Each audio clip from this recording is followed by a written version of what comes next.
So if your Google tasks aren't syncing properly in 2026, yeah, it can feel really frustrating, especially when tasks show up on one device but not another. Let's fix it step by step.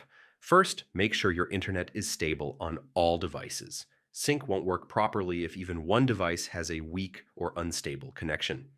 Next, manually refresh Google Tasks. Sometimes it just needs a quick reload to pull the latest updates from your account. Now make sure you're logged into the same Google account on all devices. If you're using different accounts, your tasks won't sync. Next, check your Google account sync settings.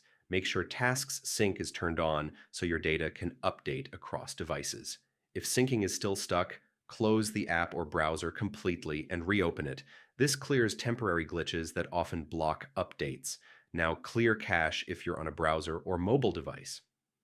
Corrupted cached data can stop tasks from updating correctly. Make sure your Google app, browser, or calendar app is fully updated. Old versions can cause syncing bugs without warning. If nothing works, remove your Google account from the device and add it again. This forces a full resync of your data. And that's it. One of these steps usually fixes Google Tasks syncing issues, and your tasks should start updating across all devices again.